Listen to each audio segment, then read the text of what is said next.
Question. Throughout Idris Shah's corpus, he refers to this thing called what he calls the attention factor, which is Mm-hmm. basically uh, multiple aspects of a desire for attention or a need to extend attention. Could you talk about this a little bit?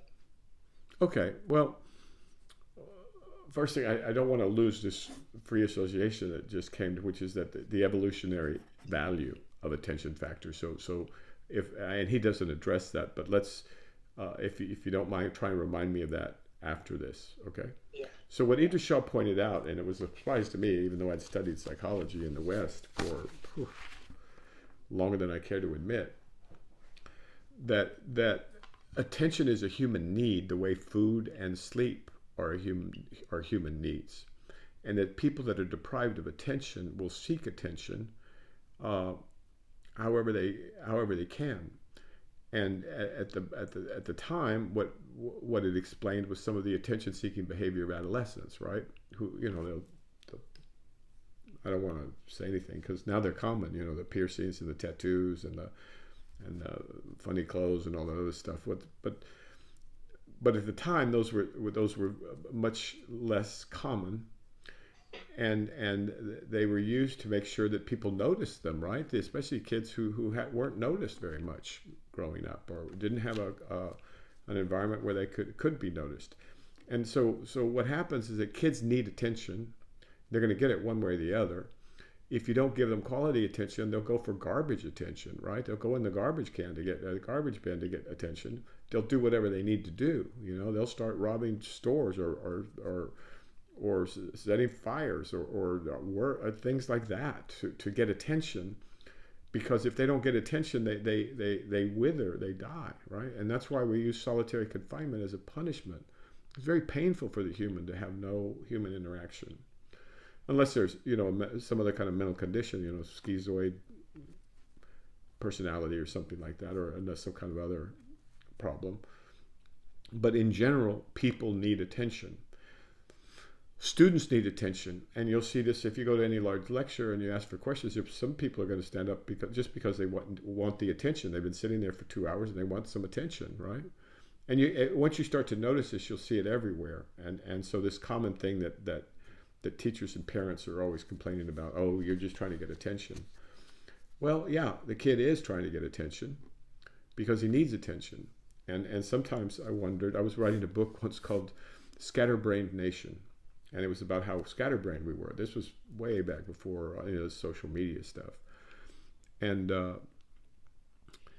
in that book, I wondered whether or not it was attention. Did children have attention deficit disorder, or did they have a deficit of attention disorder? And to this day, you have to think about it before you can answer that for any given child. But an interesting corollary question would be, what's going to be the role of AI? And can AI satisfy this attention need? Not social media, because there's another human being on the other end, but can an AI satisfy attention needs? I can tell you right now, Alexa certainly can't, and Google Assistant can't. But these more sophisticated, in the movie Her, it'll be interesting to see, will that work, and should it work, or should we allow it to work, or how are we going to protect ourselves if it works too well? Or do we need to protect ourselves? There's a whole bunch of open questions here. And so, how we talk about AI creating new jobs. Well, this will be one. The psychologist of the AI human interaction. That's going to be, I think, very vital. Otherwise, we're going to die on the vine, potentially. Now, getting back to that evolutionary thing, well, it kind of makes sense because without attention, you can't learn anything.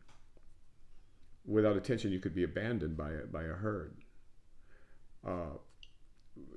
You can learn a few things, but what are you going to learn on your own? You gotta have human interaction to learn, right? Especially as a young child. And so it could be that it's a very adaptive thing, this attention seeking. behavior in an evolutionary sense, and I think that we've looked at it as a binary. I can't tell. Everybody now says they have ADHD. They don't have ADHD. Their brains have been habituated recently for the last few years to rapid amounts of high stimulation juice. Right? They're being juiced by lots of stimulation presented rapidly. And so the brain, which is a very sensitive organ and a very adaptive organ, adapts. And so it goes, okay, well, this is what I'm dealing with, and so this is what I'm used to. And people like what they're used to. They think they know what they like, but they like what they know, and the brain is like that as well. So if your brain is used to high bit rate stimulation, and I'm not saying it's good or bad, I'm just trying to describe it here as a dispassionate observer. If it's used to a certain bit rate coming in, and it's used to, have you noticed movies have gotten more and more? I sound like an old man. It's so funny, because in the old days they talked about this. They talked about this in the 50s. They talked about it in the 60s and 70s.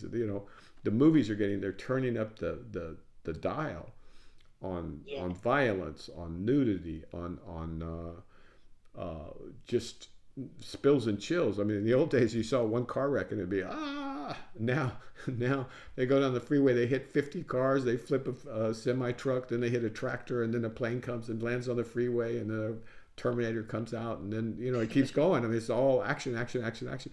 But the brain is habituated to that, and they have to keep turning up the dial. Now, there's an end to that eventually, right? I'm not saying we're there yet, but the question is, now that the brain is habituated to that doesn't mean you have a disorder of your brain.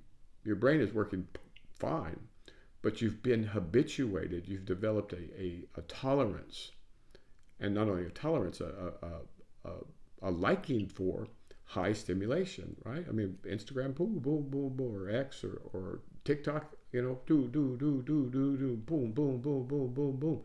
Well, that's easily fixed. You don't need medications to fix that. You need to treat it like you would any other habituation of the brain, right, or habituation of the body, which is a separate subject, and I haven't thought too much about that, but and other people can think about that as well. But it's not ADHD. ADHD is a defective brain wiring and chemistry or something like that, primarily in the frontal cortex. So they say. So. Thank you for letting me give that little thing on ADHD. I mean, the misuse of the word ADHD.